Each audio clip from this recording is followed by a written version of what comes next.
Hi friends, நாம் இப்போ பார்க்க போகிறது அரைச்சி விட்ட சங்கரா மீன் குழம்பு. நான் 1/2 கிலோ சங்கரா மீன் வாங்கியிருக்கேன். அது கல் உப்பும் மஞ்சளும் போட்டு நம்ம க்ளீன் பண்ணி வச்சுருவோம். இப்போ தேவையான பொருள் என்னென்னு நம்ம பார்ப்போம். புளி 50 கிராம், மிளகாத்தூள் 3 ஸ்பூன், 1/4 ஸ்பூன் கடுகு, 2 பிஞ்ச் வெந்தயம், 1 பிஞ்ச் மஞ்சத்தூள், சாம்பார் வெங்காயம் ஒரு 20, 2 தக்காளி, இஞ்சி ஒரு துண்டு, ஒரு 8 பல் பூண்டு, 2 பச்சை மிளகா, தாளிக்கிறதுக்கு ஒரு 4-5 வெங்காயம் கட் பண்ணி வச்சுருக்கேன், கொஞ்சம் கருவேப்பிலை, கொத்தமல்லி, நல்லெண்ணெய். இது அரைச்சி விட்ட மீன் குழம்புன்றதுனால இந்த வெங்காயம், தக்காளி, பச்சை மிளகா, பூண்டு, இஞ்சி, கொஞ்சம் கொத்தமல்லி, கொஞ்சம் கருவேப்பிலை, இது எல்லாத்தையும் நம்ம மிக்சி ஜாரில் நல்லா பேஸ்ட்டு போல் அரைச்சிக்கணும். இந்த மாதிரி இதை அரைச்சிக்கணும். இப்போ சட்டி நல்லா காஞ்சிடுச்சு. இப்போ வந்து நம்ம தேவையான அளவு நல்லெண்ணெய் ஊற்றிக்கலாம். இது அரைச்சி விட்ட மீன் குழம்புன்றதால கொஞ்சம் எண்ணெய் அதிகமாக தான் பிடிக்கும். எண்ணெய் நல்லா சூடானதுக்கப்புறம் ஃபஸ்ட்டு கடுகு உளுத்தம் பருப்பு போட்டுக்கணும் தாளிக்க.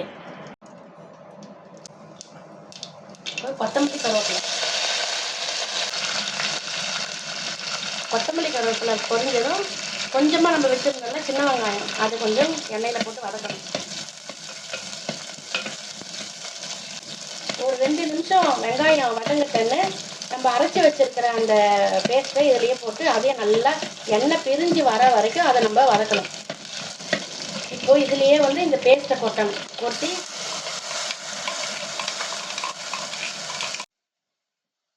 இந்த பேஸ்ட் நல்லா வதங்கணும். இது கொஞ்சம் ஹை ஃப்ளேமில் வைக்காம கொஞ்சம் ஆஃப் ஃப்ளேமில் வச்சு நல்லா எண்ணெய் பிரிஞ்சு வர அளவுக்கு அதுக்கு நம்ம வதக்கணும். இது வதங்கிறதுக்கு இதில் கொஞ்சமாக நம்ம கல் உப்பு சேர்த்துக்கலாம். இது வந்து நல்லா எண்ணெய் பிரிஞ்சு வரணும்னா நம்ம ஸ்லோ ஃப்ளேமில் வச்சுட்டு தட்டை போட்டு மூடிடணும். அப்போ தான் கொஞ்சம் சீக்கிரமாக அது வந்து வதக்கி எண்ணெய் பிரிஞ்சு வரும்.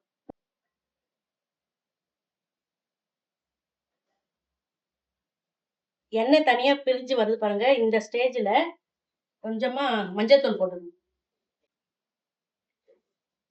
மஞ்சத்தூள் போட்டு நல்லா ஒரு வதக்கிட்டு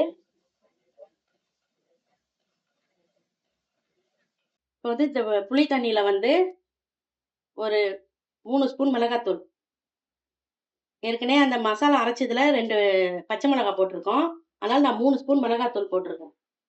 இப்போ இது நல்லா வதங்கி நல்லா சுருண்டு எண்ணெய் தனியாக பிரிஞ்சு வந்துருக்குது. இந்த ஸ்டேஜில் நம்ம இந்த புளிக்கரைசலை இதெல்லாம் சேர்த்துடணும்.